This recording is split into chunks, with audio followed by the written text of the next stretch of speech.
Hello बच्चों, जनवरी JEE mains 2026 का attempt हो चुका है और जैसा कि देखा जा रहा है कई बच्चे बहुत अच्छा स्कोर कर पाए हैं, बट हो सकता है कई बच्चों का उतना अच्छा स्कोर ना आया हो। तो बच्चों, क्या कारण हो सकते हैं जिसके कारण हमारा जो स्पेशली अगर मैं बात करूं केमिस्ट्री सेक्शन उतना बेहतर नहीं जा पाया, तो उसके पीछे कुछ कारण हो सकते हैं जो कि जनवरी अटेम्प्ट के अंदर हमने देखे हो सकते हैं।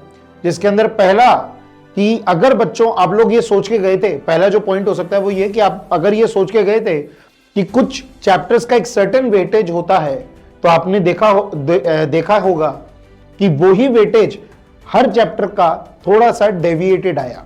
मतलब जो चैप्टर आपको लगता था कि बहुत ही लो वेटेज अब तक रख रहा था 2024 टू 2025 के पेपर्स के अंदर, जनवरी और अप्रैल शिफ्ट के अंदर हमने अगर सोचा होगा कि एक सर्टेन चैप्टर जैसे केमिकल बॉन्डिंग हो गया या फिर मान लीजिए आपका जीओसी हो गया, एक सर्टेन वेटेज हमेशा से रखता आया है। आपने देखा होगा कि कुछ कुछ शिफ्ट के पेपर के अंदर वो वेटेज उतना नहीं रहा।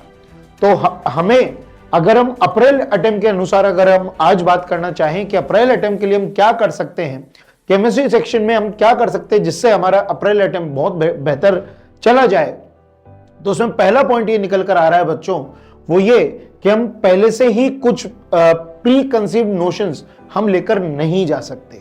यानी हम ये सोच के नहीं जा सकते कि यही चैप्टर अगर हम अच्छे से कर जाएं तो ये हमें वहां पे बचा लेगा, और ये कुछ ऐसे चैप्टर्स है जो हम बिल्कुल अवॉइड करके चल जाएं तो हमें कोई नुकसान नहीं होगा। ये इस तरह की सोच हमें यहां से निकालनी पड़ेगी कि भाई ये ही चैप्टर है जो हमें बचा सकते हैं और ये चैप्टर जो हमें बिल्कुल छोड़ देने हैं।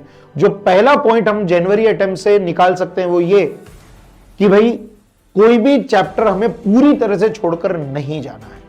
तो अप्रैल अटेम्प्ट जो हमारा अब आने वाला है, अगर जनवरी की मिस्टेक से हमें सीखना है तो पहला हमें यह सीखना है कि कोई भी चैप्टर 100% हमें नहीं छोड़ना है और किन्हीं 2-3 चैप्टर पे ही हमें अपना पूरा विश्वास नहीं डालना है।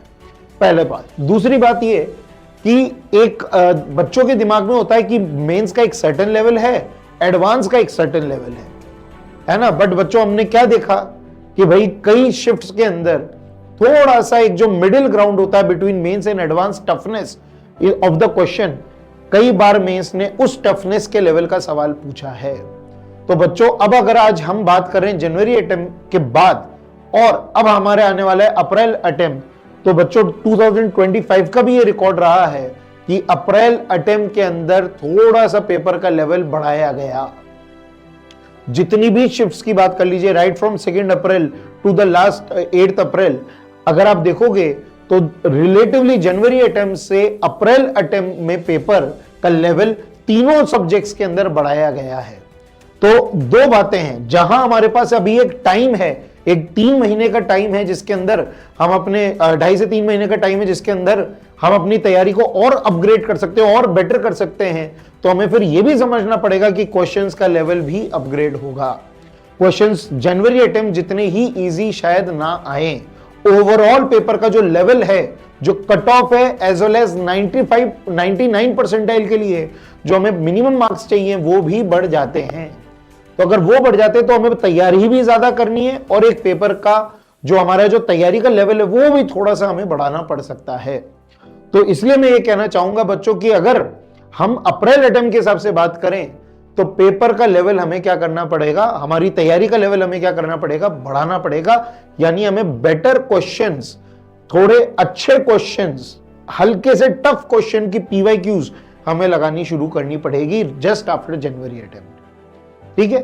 और फिर अगली बात ये आती है बच्चों कि कई सवाल हमने पाए, हम एक और प्री कंसीव्ड नोशन होता है, एक और हमारी धारणा होती है कि मेंस का हर सवाल थोड़ा ठीक ठाक लेंथ का ही आता है, बहुत ज्यादा लेंथ का नहीं आता है ना। बहुत लेंथी सवाल कभी नहीं हो सकता है, जो कि अगेन हमें जनवरी अटेम्प्ट में देखने को मिला कि ऐसा कुछ नहीं है। मैथ्स के कुछ सवाल लेंथी हो सकते थे, केमिस्ट्री के अंदर भी अगर मैं फिजिकल केमिस्ट्री बात करूं तो जो इंटीजर सेक्शन है उसमें लेंथी कैलकुलेशन हमें देखने को मिली होगी, है ना। सिंगल चॉइस क्वेश्चंस के अंदर भी हमें कैलकुलेशन देखने को मिली होगी। मल्टीपल मैच क्वेश्चंस होते हैं, जो मैचिंग लिस्ट के जो सवाल होते हैं, साथ ही साथ असर्शन रीजन हमें देखने को मिले, स्टेटमेंट बेस्ड क्वेश्चन हमें देखने को मिले, साथ ही साथ मल्टीपल चॉइस क्वेश्चंस को कैसे सिंगल चॉइस में पूछ लिया गया, उस तरीके हमें सवाल देखने को मिले। तो बच्चों ये सवाल बाय डिफॉल्ट लेंथी हो जाते हैं, तो वो सवाल भी हमसे यहाँ पे अगर पूछे जा रहे हैं, इसका मतलब बच्चों हमें हर तरह के क्वेश्चंस का यहाँ पे एक प्रिपरेशन रखना पड़ेगा। लेंथी अगर पेपर हो जाए, आपकी शिफ्ट अगर लेंथी पेपर्स लेंथी क्वेश्चंस की आ जाए, तो वो भी हमें प्रिपेयर्डनेस यहाँ पे रखनी पड़ेगी। तो वो भी एक लर्निंग हम यहाँ से ले सकते हैं, जो आपके जेईई मेंस 2026 जनवरी अटेम्प्ट से हम यहाँ पे ले सकते हैं। साथ ही साथ बच्चों अगर मैं इनऑर्गेनिक केमिस्ट्री की बात करूं, तो इनऑर्गेनिक केमिस्ट्री के अंदर मैं एक लाइन बोल सकता हूं कि लिटरली कई बार JEE Mains fill in the blanks खेलता है एनसीईआरटी में से। एनसीईआरटी में से literally fill in the blanks खेला हुआ है मैं कहूंगा जेईई मेंस ने। मतलब फिल इन द ब्लैंक्स से मेरा मतलब क्या हुआ, असर्शन रीजन में से बकायदा एक लाइन पकड़ी और दूसरी लाइन पकड़ी, एक को लिख दिया रीजन, एक को लिख दिया असर्शन और एक को क्या लिख दिया रीजन, और फिर आपसे पूछ लिया गया बताइए क्या रीजन इसका अप्रोप्रिएट है क्या, है ना। और वो कई बार बहुत बढ़िया सवाल निकल कर आया है। तो बच्चों deep concepts of inorganic chemistry भी जेईई मेंस पूछ लेता है जनवरी अटेम्प्ट के अंदर, और इस बार पूछे हैं। तो बच्चों इन सब चीजों को बैटल करते हुए कैसे हम अप्रैल अटेम्प्ट में अपना जो कमबैक है वो इंश्योर कर सकते हैं, तो बच्चों उसके लिए जो केमिस्ट्री के अंदर मेरे पास आपके लिए सजेशंस हैं वो कुछ इस प्रकार हैं कि हमें पहले तो वेटेज पूरा कवर करके जाना ही पड़ेगा। वेटेज पूरा कवर करके जाना ही पड़ेगा से मेरा मतलब है हम किसी चैप्टर को ये नहीं सोच सकते कि इसका वेटेज है 0, ये नहीं आ सकता या ये अब तक नहीं आया है। Boss JEE mains is full of surprises, बहुत बढ़िया बढ़िया सरप्राइज अभी जनवरी अटेम्प्ट में बच्चों को मिले हैं। कुछ किसी चैप्टर के लिए आप कह ही नहीं सकते कि उसका 0 वेटेज है, मिनिमम वेटेज है। हाँ, नंबर ऑफ क्वेश्चंस ज्यादा कम हो सकते हैं, बट क्वेश्चन आ सकता है। लगभग हर चैप्टर में से किसी ना किसी शिफ्ट में सवाल आया है। तो आपकी कौन सी शिफ्ट रहेगी और उसमें कौन सा सवाल आएगा या नहीं आएगा, कुछ ऐसा फिक्स नहीं है। तो मैं ये कहना चाह रहा हूं पूरे सिलेबस को ही कवर करके आपको चलना है। बेयर मिनिमम हर चैप्टर को पढ़ के जाना है। मैं ये कहना चाह रहा हूं बेयर मिनिमम हर चैप्टर को पढ़ के जाए, किसी भी चैप्टर को बिल्कुल 0 करके ना जाए। एटलीस्ट फॉर्मूला अगर मान लीजिए कोई फिजिकल केमिस्ट्री का चैप्टर है तो एटलीस्ट फॉर्मूला आप पढ़ के जाए। मान लीजिए कई बच्चों को जो हमारे एक्सपीरियंस से पता चलता है थर्मोडायनेमिक्स में इश्यू रहता है, इक्विलिब्रियम में इश्यू रहता है। तो बच्चों हमने क्या पाया है कि कई शिफ्ट में बहुत इंटेंसिव सवाल थर्मोडायनेमिक्स का नहीं आया है। कई शिफ्ट में आया है पर कई शिफ्ट में बहुत इंटेंसिव सवाल नहीं आया है। डेल्टा जी बराबर delta H minus T delta S मात्र साइंस को लेकर, मतलब उसके अगर साइंस दे दिए गए हैं तो बस आपको साइंस पता करने उस पर बेस सवाल आया है। तो मैं क्या कहना चाह रहा हूं कि भले आपको पूरा डेरिवेशन ना आता हो, आपको पूरे मायने ना पता हो उसके, बट अगर आपको फॉर्मूला भी याद रहेगा तो हो सकता है फॉर्मूले के बेस पे आप उस सवाल को सही करके आ जाएंगे। So what I am trying to say is full syllabus को जरूर कवर करें अप टू अप्रैल अटेम्प्ट। ठीक है, नेक्स्ट बात यह है कि जैसा कि अभी मैंने कहा कि लेंथी सवाल भी थे प्लस थोड़े टफ सवाल भी थे। तो बच्चों मैं ये चाहूंगा आप लोगों से, प्लस मल्टीपल चॉइस सवाल भी थे, तो मैं ये चाहूंगा थोड़ा सा एडवांस के पीवाईक्यूज भी अप्रैल तक लगाने की कोशिश करें। Don't just stick to the JEE mains, एक दिमाग में सिर्फ जेईई मेंस ना रखें। अगर हम अप्रैल के अंदर बेस्ट से बेस्ट परसेंटाइल, बेस्ट से best marks, cut off as well as 99 percentile के अबव एम करना अगर चाहते हैं बच्चों, तो अप्रैल में पिछले साल भी जिस तरह से एक टफनेस लेवल एक सर्टेन सेट हो गया था पीसीएम को लेकर, उसको अगर दिमाग में रखें तो हल्का सा एडवांस के पीवाईक्यूज की तैयारी आज से ही आप शुरू कर दें कि एडवांस के लेवल के पीवाईक्यूज आप अभी से तैयार करना शुरू कर दें, जिसके अंदर single choice, multiple choice and integer of JEE advance, integer level questions of JEE advance जो आते हैं जिसमें डेसिमल प्लेस भी लिया जाता है, उस तरह के सवाल भी आप करना शुरू कर दें। ठीक है, और एक और बात मैं चाहूंगा कि भाई अप्रैल का अटेम्प्ट जब जब आए तो अप्रैल का अटेम्प्ट अपने जिन डेट्स को आ रहा है तो एटलीस्ट 20 मार्च तक आप पूरा सिलेबस जरूर कवर कर लें और खुद को लास्ट के 15 से 20 दिन सिर्फ रिवीजन के लिए दें। ठीक है, रिवीजन के लिए रखें लास्ट के 15 से 20 दिन, और हो सके तो पूरा सिलेबस या जितना सिलेबस आप कवर करना चाहते हो, जितने सिलेबस पे आप अप्रैल का पेपर देना चाहते हो, वो काफी दिन पहले तक खत्म कर लें और लास्ट के 10 से 15 दिन, 15 से 20 दिन कुछ नया ना पढ़ें, उस टाइम पे सिर्फ आप प्रीवियस ईयर क्वेश्चन लगाइए, सिर्फ जेईई मेंस के क्वेश्चन लगाइए, जेईई एडवांस के सिंगल चॉइस, मल्टीपल चॉइस और इंटीजर टाइप के क्वेश्चन लगाइए। ठीक है, नया लास्ट में कुछ नहीं पढ़ना है। ठीक है, हम ये देखते हैं कि जनवरी अटेम्प्ट में एक दिन पहले, 2 दिन पहले भी कई बच्चे हमसे टॉपिक समझने आ जाते हैं, तो हम प्रॉपर डिस्करेज करते हैं कि अभी टॉपिक अगर मैं अभी आपको समझा भी दूंगा तो इसकी प्रैक्टिस आप कब करोगे, इसकी प्रैक्टिस कब होगी, इसका क्वेश्चन प्रैक्टिस कब होगी। ठीक है, तो लास्ट के टाइम पे जितना आपको आ चुका है, जिसकी आपकी भरसक प्रैक्टिस है, जिन टॉपिक्स को आपने बढ़िया से कर रखा है, उसी के सवाल बहुत बार करिए।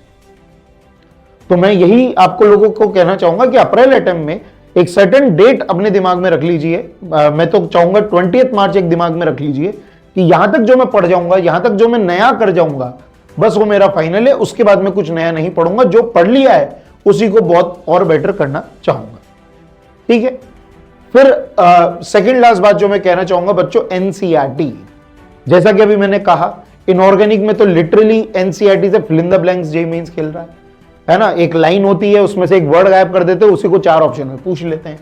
तो एनसीईआरटी को बच्चों अच्छे से, स्पेशली मैं ऑर्गेनिक और इनऑर्गेनिक सब्जेक्ट्स के लिए जरूर कहना चाहूंगा, ऑर्गेनिक और इनऑर्गेनिक के अंदर बेस्ट से बेस्ट तरीके से लाइन बाय लाइन उसको पढ़ लीजिए। देखिए, आपको जब आपके टीचर्स ने क्लास में इनऑर्गेनिक या ऑर्गेनिक पढ़ाई होगी तो ऑलरेडी उन्होंने कॉन्सेप्ट्स वगैरह बढ़िया से बता दिए होंगे, उन्होंने थ्योरी भी लिखवाई होगी, पर उसके अलावा भी कुछ लाइंस या कुछ इंपॉर्टेंट लाइंस सर बोल तो देते हैं बट लिखवाते नहीं है, और वो लाइन एनसीईआरटी में होती है। मैं स्पेशली उन्हीं लाइंस की बात कर रहा हूं कि उनको बढ़िया से अंडरलाइन करके जो है आप उसको पढ़ के रखिए और ये उसको रिवीजन के लूप में लेकर आइए।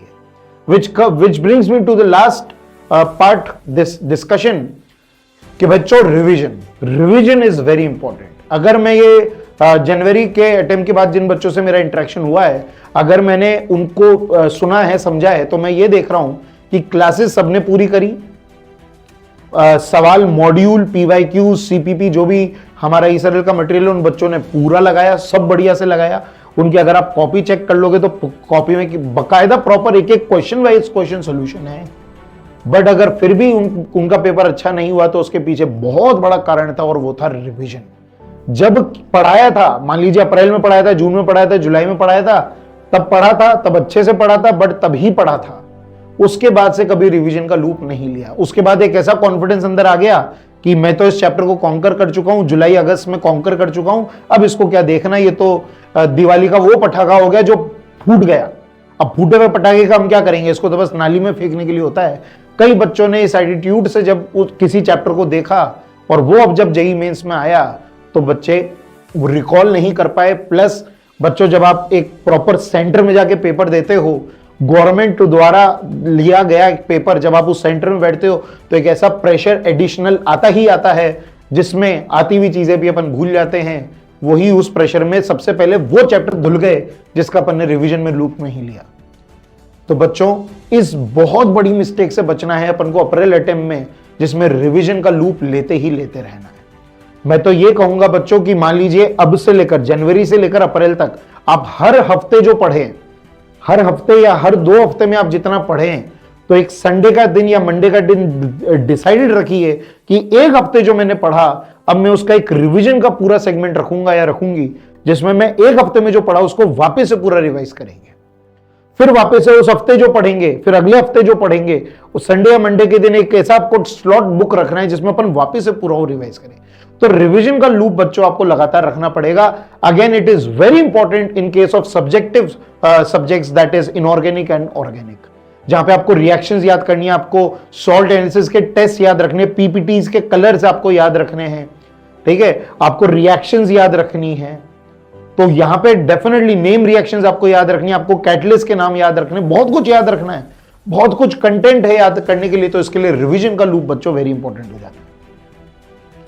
ठीक है, और बच्चों, अगर हम अभी जो मैंने आपको बातें कही है, अगर हम कर गए बच्चों, तो जहां खड़ा हूं ईसरएल, उस कोचिंग का इतिहास रहा है कि जिन बच्चों ने जनवरी अटेम्प्ट में उतना अच्छा नहीं किया, जो आपको यहां पे लिखा हुआ दिख रहा है एवरेज टू टॉपर, वो उन बच्चों ने करके दिखाया है। चाहे मैं बात करूं अमन की, फर्स्ट अटेम्प्ट में मात्र 26 परसेंटाइल, 26 परसेंटाइल आप लोग समझ पा रहे होंगे, 5 digit rank, 2 IIT Bombay in JEE advance.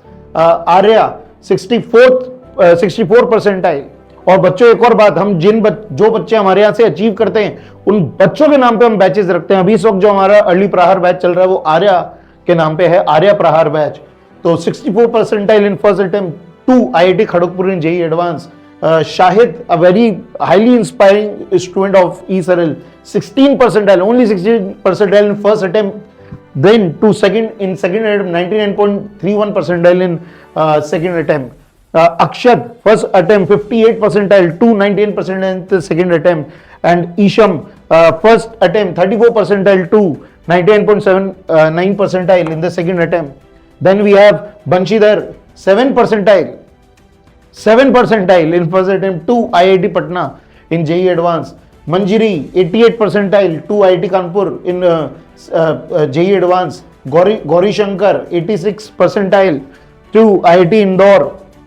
Yajat 66 percentile to IIT Guwahati. Keshav 22nd percentile to 98 percentile in second attempt. तो बच्चों ये few of those faces हैं जो आपके सामने हैं।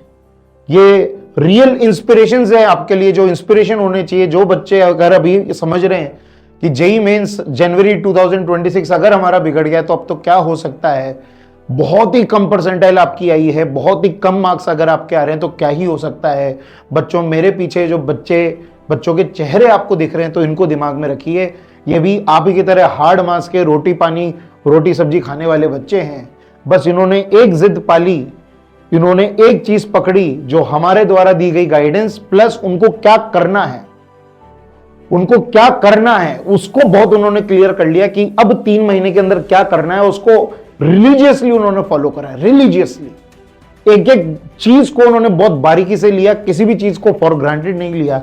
और बच्चों आपके सामने इनका रिजल्ट क्या है, अगले ही अटेम्प्ट में उन्होंने किस तरह के वंडर्स यहां पे आपको दिखाए। तो बच्चों अगर ये कर सकते हैं तो मुझे पूरा विश्वास है कि आप भी कर सकते हैं। बस चाहिए तो वो बिलीफ, वो कॉन्फिडेंस और एक बार वापस से उठकर बाउंस बैक करने की एक इच्छा शक्ति, एक दृढ़ इच्छा शक्ति कि अगर हम वापस से उठ खड़े हुए और अगर अपनी पे आ गए, वो बोलते हैं ना मैं अपनी पे आ जाऊंगा, तो अपनी पे अगर अपन आ गए तो बच्चों डेफिनेटली आप भी इनकी तरह ये अचीव कर सकते हैं। बस all you need is the best guidance, a best hand holding जो आपको यहां तक लेकर जाए। तो अगर ESRL के साथ अगर आप जुड़ते हैं तो भी आपको वो हैंड होल्डिंग मिलती है, वरना ऑनलाइन प्लेटफॉर्म के माध्यम से हम हमेशा आपके साथ हैं, हमेशा आपके लिए यहाँ पे खड़े हैं, है ना। और जो भी आपको गाइडेंस चाहिए उसके लिए हमेशा हम आपके लिए अवेलेबल हैं। हम बस ये चाहते हैं बच्चों कि जनवरी अटेम्प्ट के रिजल्ट्स को देखकर खुद को लेकर एक डिसीजन ना ले लें, खुद को लेकर एक आउटलुक ना बना ले कि आप तो इसी तरह के स्टूडेंट्स हैं, अब तो क्या ही हो सकता है। ऐसा कुछ नहीं है बच्चों, ऐसा नहीं है कि बहुत सारे बच्चों में से कुछ यही कर पाते हैं। और भी हमारे देश में बहुत बड़े बड़े एग्जाम्पल्स हैं। अगर आप देखते हो बच्चों कि जहां पे फर्स्ट अटेम्प्ट में कुछ नहीं आया बट सेकंड अटेम्प्ट में वंडर्स क्रिएट कर दिए।